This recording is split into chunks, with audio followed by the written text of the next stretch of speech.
Today, Fruit Forager has turned 1 year old, and to celebrate, I decided I would host a Q&A so I could answer your biggest questions about the game and its future. Before I get into it, I genuinely want to say thank you all so much for your support. I am so thankful to be in the position I am, and I hope you enjoy the video. Let's get into the questions.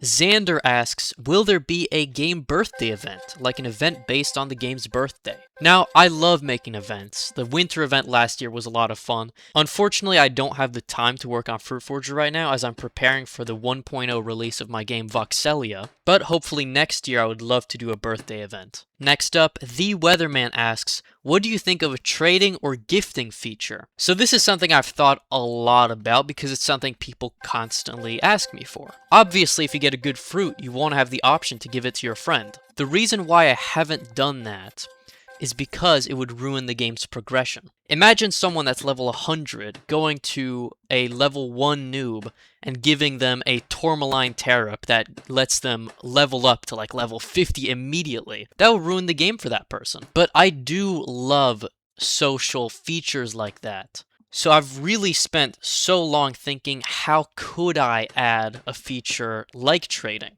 I've thought about maybe making it only for really good players, like you have to be level 100 or 75 to trade.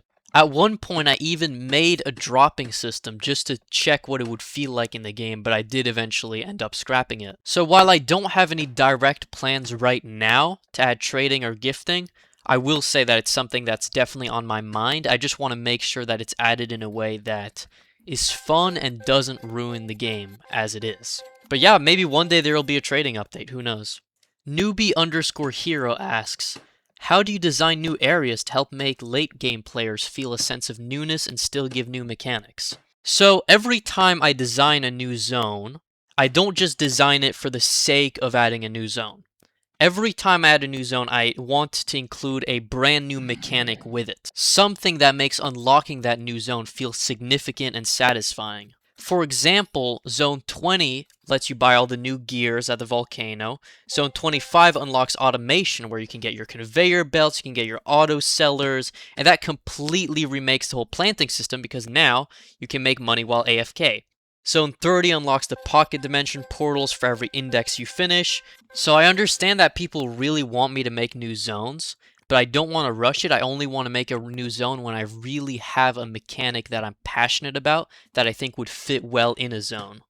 I don't want to go too much into detail, but I already have some ideas for what could be in Zone 35 and even a potential Zone 40 one day in the future.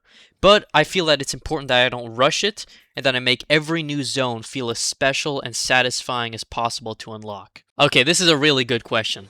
Jevel Games asks, what's something in the game that was reworked several times before being added in the game, and was it either because you didn't like it or was too complicated to implement? I know right away what my answer is. That is the enchanting system for when you reach level 50.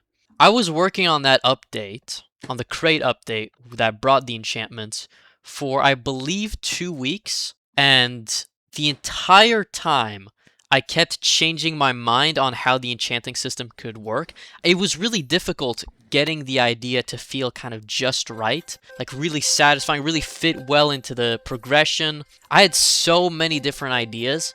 At one point, an idea I had was that the enchantments would just boost the stats of a specific thing you were wearing. So you could get a backpack enchantment that gave you more backpack space and made your backpack kind of glow, like have an effect. But that never ended up looking very good. But I kept trying new ideas. And I was panicking because the update was almost about to release, and I still didn't know. I actually came up with the idea for how I really wanted enchantments to work 3 days before release. And for those last 3 days, I was speed running to get the feature finished. And I did it in time. The update didn't get delayed, but it was close. So that was definitely the feature that was reworked the most and most difficult to implement. But I'm very, very happy with how it turned out. And I feel like it's a very satisfying endgame reward for the people that reach level 50. The Turning Duckmaster asks, what is your favorite current zone and why? My favorite zone is easily Zone 25.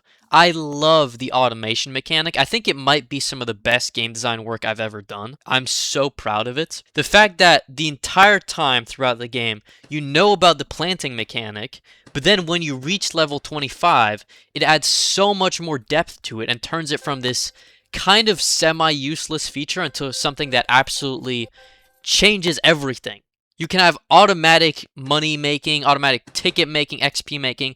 I am so proud of how that turned out, and I would love to do more with that in the future. Also, the ticket truck is kind of cool, in my opinion. B. Nico asks, will there ever be any new mythical fruit areas? So ever since the Mythic update, I've kind of left this expectation in the community that new zones should have mythic areas, which is completely understandable because 3 of them do. But the truth is, I feel like the greater zones where the mythic fruits are found just aren't that interesting. You pay a lot of tickets to get into them, and then all you have is a fruit that spawns like once every hour.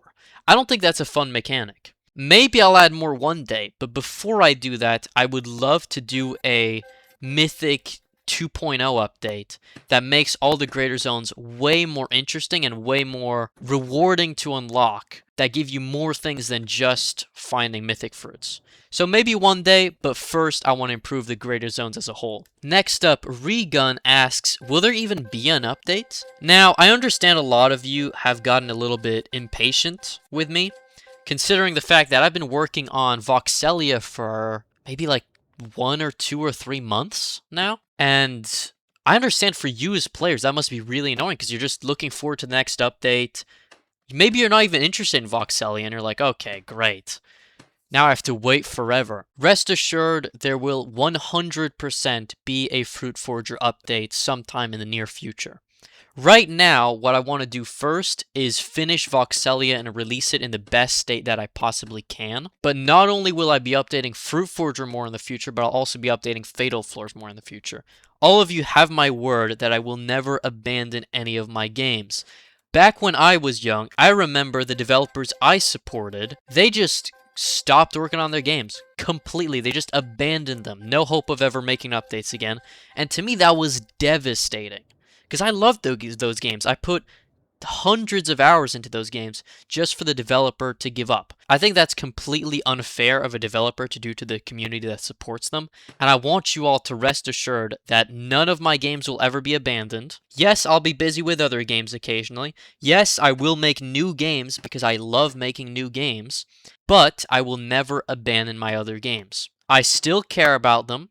I still have tons of update ideas.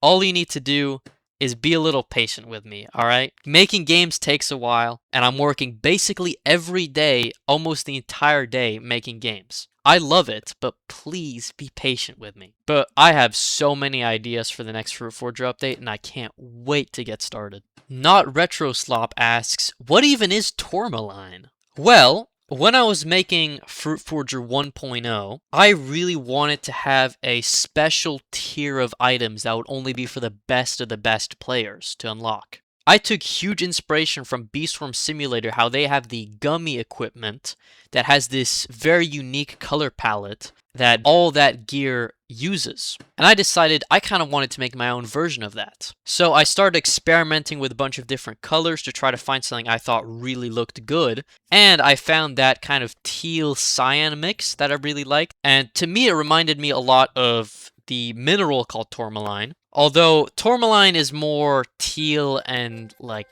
pinkish, so it doesn't look exactly like it does in real life. But I took tourmaline mostly because tourmaline is a very colorful gemstone. So that's how I got the idea to name that tier of equipment tourmaline.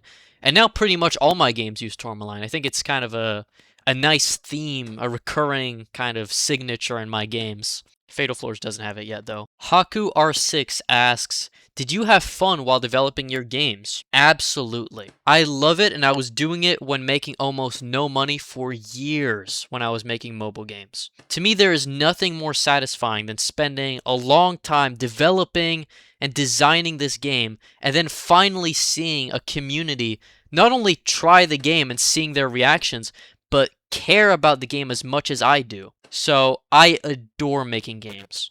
Next up, Bean asks, what area did you struggle the most to make? That's so easy to answer. It is 100% Zone 30.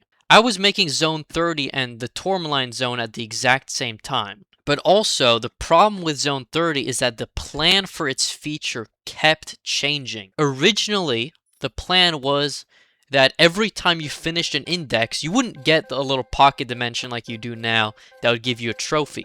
No.